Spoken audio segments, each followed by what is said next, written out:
जय हिंद। मेरा नाम आलम है। दोस्तों आज हम लोग जानेंगे ईटीएफ के बारे में।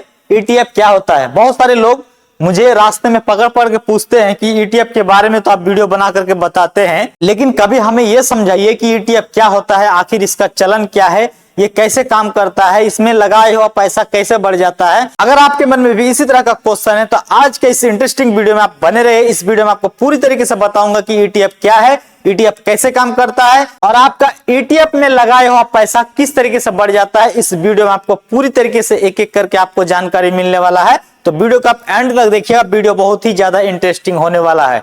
तो चलिए सबसे पहले हम लोग ईटीएफ के बारे में जानने के लिए शेयर मार्केट को समझना पड़ेगा कि शेयर मार्केट का शुरुआत कैसे हुआ है। तो देखिए समझिए, कोई शेयर मार्केट में अगर कोई कंपनी लिस्टेड होता है तो शुरुआत में उसको क्या करना पड़ता है। मान के चलिए एबीसी कंपनी है, उसको मार्केट में शेयर लाना है। अपना कंपनी का वैल्यूएशन समझिए कि 1 करोड़ रुपया है और वो अपना कंपनी का 10% जो है शेयर लाना चाहता है, यानी कि 10% हिस्सा बेचना चाहता है। इसको ऐसे समझिए। वो क्या करेगा, लेकर के आएगा आईपीओ। आईपीओ मतलब इनिशियल पब्लिक ऑफरिंग। अब देखिए आईपीओ क्या होता है। आईपीओ का मतलब एक प्रोसेस होता है कंपनी को शेयर मार्केट में लिस्ट करने का। अब इस प्रोसेस में सेबी कुछ कागज को जांच करता है, उसका कंपनी का वैल्यूएशन को चेक करता है कि वो अपना कंपनी का जो वैल्यूएशन है वो सही दिखा है कि नहीं दिखा है, उसका प्रॉफिट लॉस कितना दिन से कंपनी चल रहा है, उस कंपनी का प्रोडक्शन किस तरीके से हो रहा है, कहां कहां उसका माल सेल जा रहा है, सारा डिटेल्स को इकट्ठा करेगा और वो नेट पे अपलोड कर देगा। क्योंकि ये कंपनी शेयर बाजार में लिस्टेड हो रहा है तो कंपलसरी होता है कि आपका कंपनी क्या कर रहा है, इन सब चीजों को दिखाएगा, तब ना जाकर के कोई इस कंपनी का शेयर को खरीदेगा। तो यहाँ पे हर एक चीज को लिस्ट करना पड़ता है।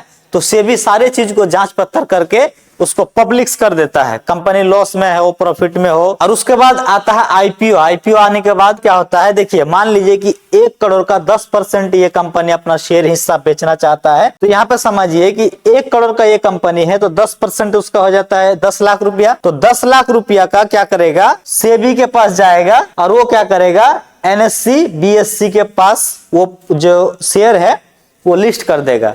एनएससी बीएससी क्या करता है, का जो शेयर है उसको पैसे में तब्दील करने का काम करता है और आपका जो पैसा है उसको शेयर में तब्दील करने का काम करता है।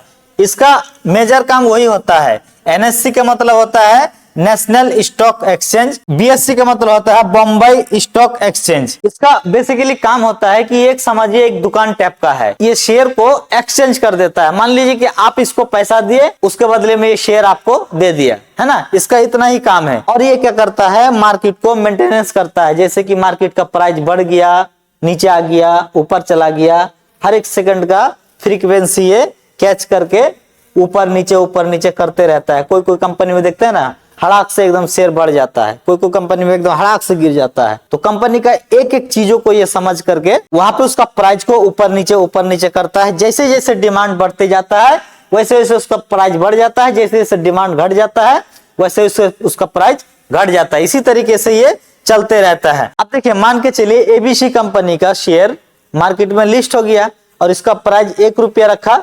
उसके बदले में इस कंपनी का क्या हुआ, 10 लाख शेयर मार्केट में यहाँ पे आ गया। अब जब इस बंदे का कंपनी 10% जब शेयर मार्केट में आ गया, 10 लाख शेयर आ गया, 1 रुपया शेयर का प्राइस है। अब लोगों को लगा कि ये कंपनी आगे आने वाला समय में बहुत ज्यादा बढ़ेगा, तो सारे लोग इसका शेयर को खरीदा। कोई 1000, कोई 2, कोई 5, कोई 10, कोई 11, कोई 100, कोई 200, कोई 300, इस तरीके से सारे लोग खरीद करके अपना पोर्टफोलियो में भर लिया। और समझिए कि ये 10 लाख शेयर बिक गया। अब यहाँ पे शेयर का प्राइस बढ़ जाएगा, डिमांड ज्यादा रहेगा तो शेयर का प्राइस 2 रुपया हो जाएगा, शेयर का प्राइस फिर 4 रुपया हो जाएगा, डिमांड कम रहेगा तो शेयर का प्राइस 50 पैसा हो जाएगा।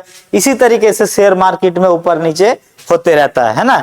तो ये हो गया शेयर मार्केट का फंडा। अब देखिए शेयर मार्केट में वही लोग काम करता है जिसको अच्छा खासा शेयर मार्केट के बारे में नॉलेज रहता है, डीपली जानकारी रखता हो, कंपनी के बारे में पढ़ना जानता हो, कंपनी का फाइनेंशियल को देखना जानता हो, कंपनी का अच्छा खासा समझ रखता हो, कौन कंपनी किस समय में ग्रो करेगा, कौन कंपनी किस समय में लॉस जाएगा, इन सभी चीजों के बारे में एक एक करके वो जानता हो, तब जाकर के शेयर मार्केट में प्रेडिक्शन करके पैसा लगाएगा तो पैसा कमाएगा। और नहीं तो वहां पे जिस तरीके से दिल की धड़कन ऊपर नीचे होता है, अगर आम लोग वहां पे जाता है तो लॉस करके आ जाता है। रीजन क्या है कि लोगों को पता ही नहीं चल पाता है कि मेरा शेयर बढ़ेगा या घटेगा।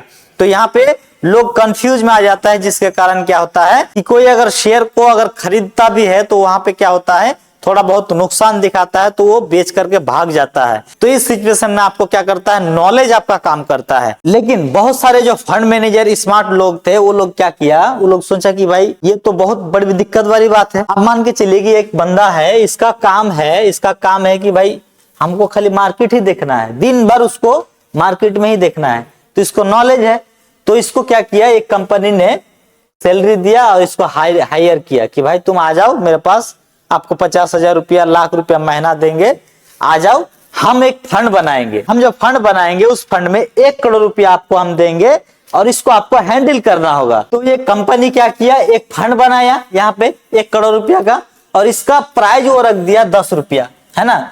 मतलब जो भी इस फंड में पार्टिसिपेट करेगा, समझिए आप इसी तरीके से समझिए कि जो भी इस फंड का शेयर को खरीदेगा उसका जो है 10 रुपया प्राइज रख दिया। आप 10 रुपया में 1 शेयर पर शेयर जो है खरीद सकते हैं, 10 रुपया शेयर हो गया। तो यहाँ पे आपका धीरे धीरे करके मान लीजिए कि बहुत सारे लोग खरीद लिया, तो बहुत सारे लोग खरीद लिया तो इसके पास 1 करोड़ रुपया हो गया। अब ये क्या करेगा, ये एक अच्छा मैनेजर को पकड़ेगा और मैनेजर को पकड़ने के बाद बोलेगा कि जितना भी अच्छा सारा कंपनी है उसको आपको एनालिसिस करो और एनालिसिस करके उन सब कंपनियों में पैसा लगा दो। तो इंटरनली आपका ये जो पैसा है शेयर मार्केट में ही जा रहा है। लेकिन यहाँ पे थोड़ा सा चेंजिंग क्या है, शेयर मार्केट में आप खुद से एनालिसिस करके कोई पार्टिकुलर स्टॉक में आप पैसा लगा रहे थे, लेकिन आप जो इस 10 रुपया को लगा रहे हैं तो इस 10 रुपया से 5 कंपनी को आप खरीद रहे हैं और इस 5 कंपनी को एनालिसिस करने का काम आप नहीं कर रहे हैं, ये बंदा जो स्मार्ट बंदा बैठा हुआ है वो कर रहा है। लेकिन ये स्मार्ट है तो क्या हुआ, इसको भी कभी कभी मार्केट लताड़ देता है, तो ईटीएफ में भी गिरावट होता है। आप देखिए ईटीएफ मतलब इसका नाम में ही एक चीज छुपा हुआ है, मतलब एक्सचेंज ट्रेड फंड। यहाँ पे आपको एक पावर दे देता है कि आप यहाँ पे अपने पैसे को एक्सचेंज कर सकते हैं, अपने फंड को एक्सचेंज करके पैसा में तब्दील कर सकते हैं। इसको आप ऐसे समझिए, हम शॉर्टकट में समझा रहे हैं। देखिए बहुत सारे लोग मेरे बातों पर कमी निकालेंगे, लेकिन हम शॉर्टकट में समझाने के लिए आपको सारा चीज मैं बता रहा हूं। इसका मतलब एक्सचेंज ट्रेड फंड हुआ, तो आपका जो ये 10 रुपया है इसको एक्सचेंज करने का पावर देता है।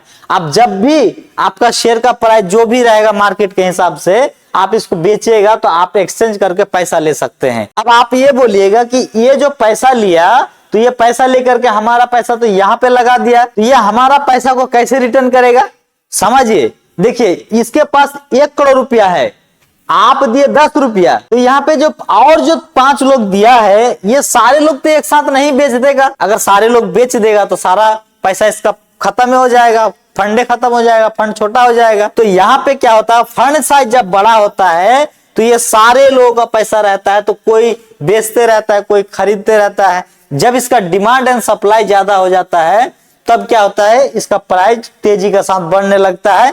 प्लस इन सब कंपनी में जब बढ़ोतरी होता है तब जाकर के इस ईटीएफ में भी अच्छा खासा बढ़ोतरी होता है। तो ये होता है ईटीएफ का कमाल। आसान भाषा में इसको आप ऐसे समझिए कि शेयर मार्केट का सिचुएशन में क्या कर रहे थे, आप अपने से गाड़ी को ड्राइव कर रहे थे, लेकिन वहीं पे आप ईटीएफ के सिचुएशन में क्या करते हैं, आप आराम से गाड़ी के पीछे बैठे रहते हैं और स्टीयरिंग पकड़ने के लिए ड्राइवर को हायर कर देते हैं। तो जो ड्राइवर होगा वो प्रोफेशनली ड्राइविंग करता होगा, इसलिए उसको क्या है कि ड्राइवर में अच्छा खासा महारत हासिल है। अगर नए नए हैं, आप नहीं जानते हैं, तो आप चलाने जाएंगे तो हो सकता है कि आप ठोक देंगे तो दिक्कत हो सकता है ना। तो अगर आप सीख जाते हैं तो आपके लिए अच्छा है, तब तो फिर आप खुद से ड्राइव कीजिए, कोई दिक्कत नहीं है। तो यही बात यहाँ पे भी लागू होता है। शेयर मार्केट को अगर आप समझ गए, अच्छी तरीके से कंपनी को जान गए, समझ गए, तब तो फिर आप खुद से ही आप जाकर के पार्टिकुलर स्टॉक में इन्वेस्टमेंट कीजिए। और नहीं तो अगर आप नए हैं तो क्या करेंगे, आप ईटीएफ के माध्यम से धीरे धीरे शेयर मार्केट में आएंगे। ईटीएफ में थोड़ा पैसा लाएंगे, थोड़ा पैसा को डालेंगे, थोड़ा सा चेक करेंगे कि आप प्रॉफिट बना पा रहे हैं कि नहीं पा रहे हैं। जब धीरे धीरे अपना खोपड़ी का फ्रीक्वेंसी हाई होगा तो फिर अपने से जो है सारा चीज आप कर सकते हैं, फिर अपने से आप डिसीजन ले सकते हैं। आप लोगों को इस वीडियो में बहुत सारा चीजें समझ में आया होगा। अगर आपको वीडियो अच्छा लगा हो तो वीडियो को लाइक करके चैनल को सब्सक्राइब कीजिएगा। फिर मैं मिलता हूं कोई नए वीडियो नए टॉपिक के साथ। तब तक के लिए जय हिंद, जय भारत।